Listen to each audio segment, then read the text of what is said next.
Hi అండి. Welcome to Vijaya's until. ఎలా ఉన్నారు అందరూ? బాగున్నారా? మేము బాగున్నామండి. ఇప్పుడు నేను చేయబోయే recipe mutton curry. Mutton curry వేరే స్టైల్లో స్టార్ట్ చేద్దామా మరి? ఇదిగోండి పావు కేజీ మటన్. స్టవ్ వెలిగించుకుని కుక్కర్ పెట్టుకోవాలి. మటన్ వేసుకుని ఒక గ్లాస్ నీళ్ళు పోసుకోవాలి. కొంచెం పసుపు, కొంచెం ఉప్పు, ఎక్కువ కదండి, కొంచెం కొంచెం వెల్లుల్లి పేస్ట్. అల్లం వెల్లుల్లి పేస్ట్ మొత్తం అన్నీ వేసుకున్నాం కదండి. ఒకసారి ఇలా కలుపుకోవాలండి. కలుపుకొని మూతెట్టుకుని ఒక 5 గోతలు రానిద్దామండి. ఇది పక్క స్టవ్ పెట్టేస్తున్నానండి. స్టవ్ మీద పాన్ పెట్టుకుని పెనం పెట్టుకొని కొంచెం మసాలా చేసుకోవాలండి.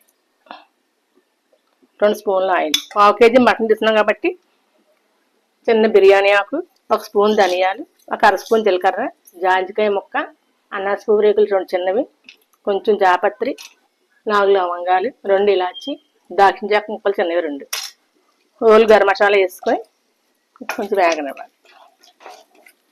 ఒక ఎండుమిర్చి, 2 పచ్చిమిర్చి, కట్ చేసుకున్న ఉల్లిపాయ ముక్కలు, ఇవన్నీ బాగా వేగాలి. కూర సరిపడా ఉప్పు వేసేస్తున్నాను.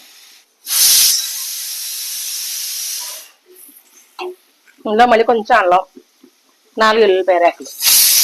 ఎందుకంటే మనం కుక్కర్ ఆఫ్ చేసేస్తున్నాండి. 5 విజిల్స్ వచ్చాయి, ఏగిపోయింది. స్టవ్ ఆఫ్ చేసుకుని చల్లారాక మిక్సీ పట్టుకోవాలి. మసాలా చల్లారిందండి, మిక్సీ పట్టేసుకుందాం. ఇది మెత్తగా మిక్సీ పట్టుకోవాలి. ఇందులో ఇలా మెత్తగా పట్టుకోవాలి మిక్సీ. ఈ పెనమే పెట్టుకునండి.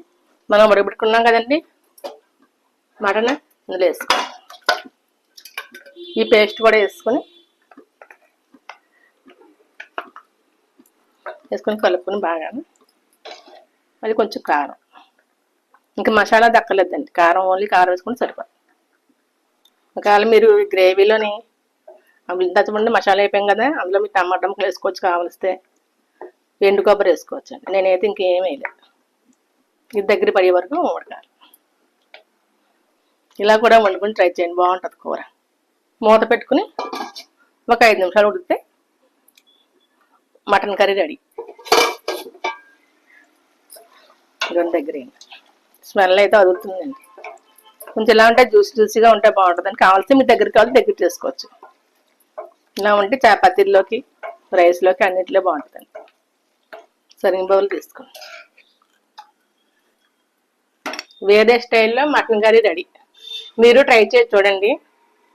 నా వీడియో నచ్చినట్టయితే లైక్ చేయండి, షేర్ చేయండి, సబ్స్క్రైబ్ చేయండి.